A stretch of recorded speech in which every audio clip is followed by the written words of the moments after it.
Those who don't study history are destined to relive it. I am only in this moment. This is a passion. This is what drives them.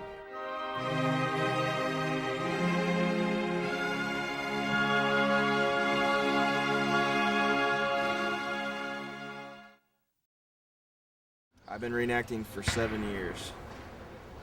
I started off in artillery, and then I moved to infantry, and been doing it ever since.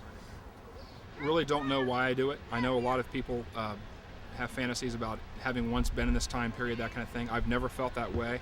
I just have a very strong affinity for the period. I was a history major in college, but this is the period that most attracted me, and I just feel like I have to do it. I'm not really sure why, to be honest with you. This is, in some sense, for a number of people, a way of either examining their own identity through their history, a distorted history, to be sure, but nonetheless a history of sorts. There are other people who are in it simply because this looks like a lot of fun, and they're willing to devote the time to it. There are two schools of thought in reenacting. There's what I think you can charitably call a mainstream school of thought, which a lot of tents, they allow a lot of modern things to come into the camp. They're not very particular about the uniforms or equipment. They'll let some things slide. Many of them will have women in uniform that are very easily identifiable. Then there's another school of thought that is more the authentic campaigner sort. And we tend to sleep on the ground. We tend to exemplify our image of what an army would be like on the march. So everything we carry with us is what they would have carried on their backs as they were moving from spot to spot during an active campaign. And we think it conveys a better sense of what the Confederate soldier went through during the war than does the mainstream approach. I consider myself progressive. I'm in between. I won't go as far as going barefooted, out walking around in horse manure and things like that. But my uniform, everything I have is period correct. I try to sew everything the way it's supposed to be sewn. If I have to purchase it, I change things to make it look presentable the way it's supposed to be.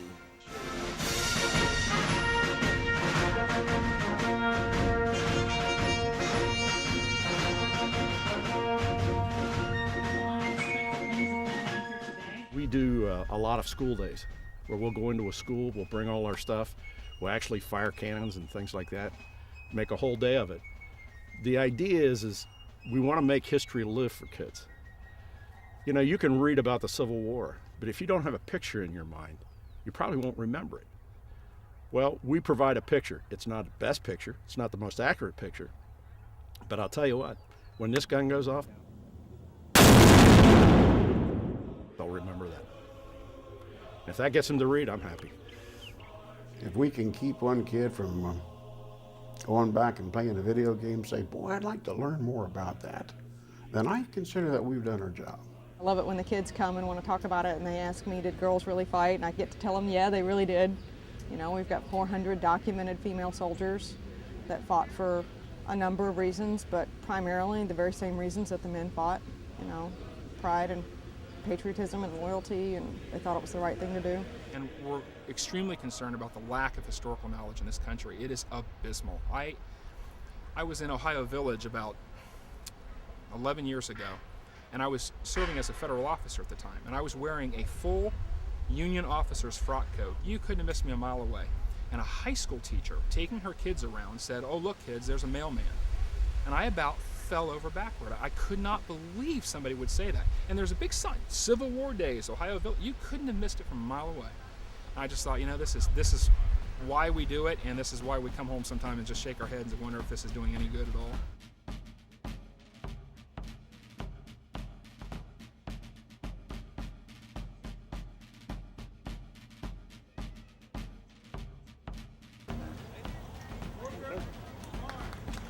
If you're going to learn history, learn every bit of history, And that not the pick and choose. of the people, by the people, and for the people shall not perish from the earth.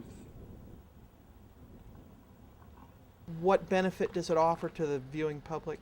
I think it gives some sense to people out there of the magnitude of the conflict, of the brutality of the conflict, but to also see that these are weapons of mass destruction that these people were fighting with.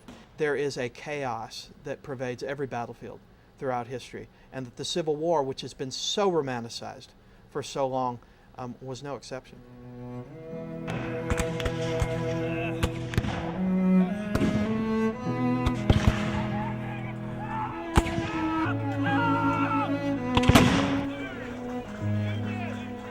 There's a certain way to die. You got to learn how to do it without hurting yourself.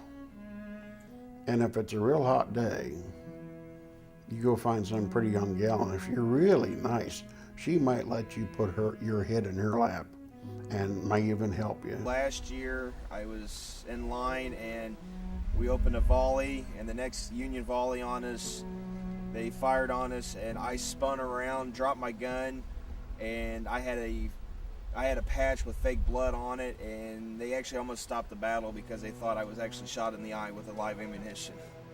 And I wasn't, I was just pretending. They actually almost sent out the EMT squad on us. And the way I spin, I'll scream and holler, and I'm crawling around, and I look like I'm looking for my eye, and it looks everybody thinks I'm really hitting the eye. We did a train robbery down in Versailles, Kentucky, and I kind of snuck back on the train as it was going back into the depot. Well, everybody else died and got back on a trailer to beat the train. Well, they figured out on their way back that they would execute me.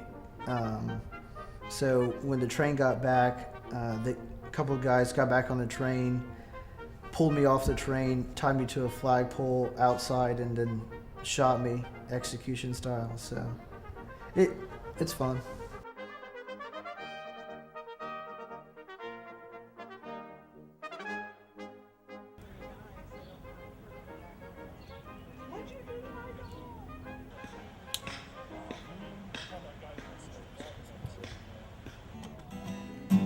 Oh, I got a better one. All reenactors have a camaraderie, and people coming into reenacting don't quite understand. It's very hard not to bond with your unit mates. Just as in the war, any war, it's hard not to bond with those who you're serving closely with. You also have this incredible shared interest. I mean, you all are there for a reason because you're all drawn to it. You're fascinated by it. You want to get deeper in it, and that has a unifying quality to it.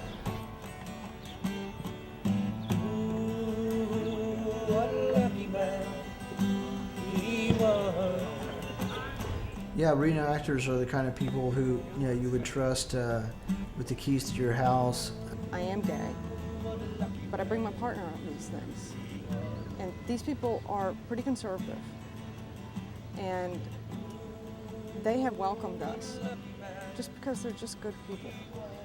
It's a camaraderie that, unless you get in and get a chance to experience, I hope you started to experience some of that when you're out on the field with us, because we consider y'all as family.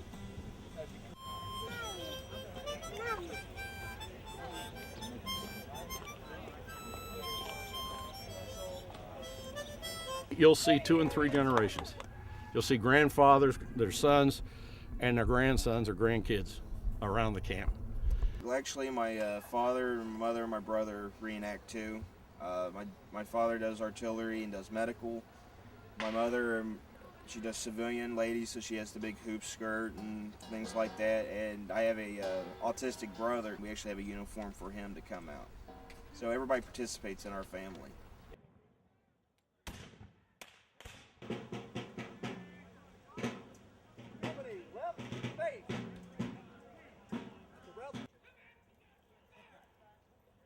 For that brief period of time, sort of like Lewis Carroll once said, you have that willing or even unwilling suspension of disbelief where you are taken into a place in your mind and in your environment that you never thought you could be transported to. That's that moment that I think most reenactors go for. It's called seeing the elephant, where just for one partial second, you might be able to imagine what it was back then. And I would probably be scared to death. I'd probably fill my drawers. But then again, go ahead and get my job done.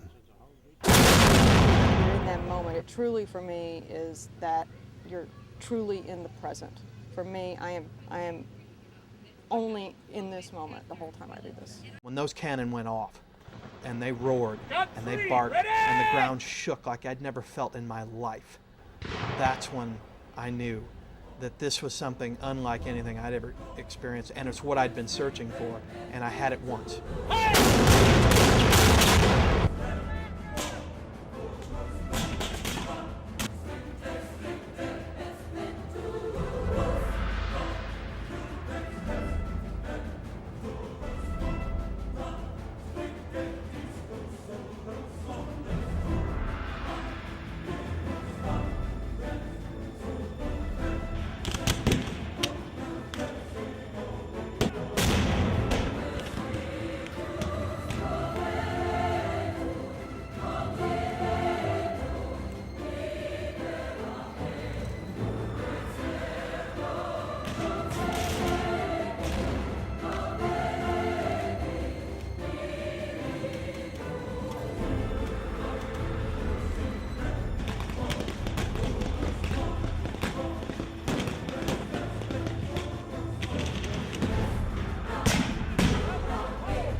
As I say about history, it's like a hemorrhoid operation. It's all behind you.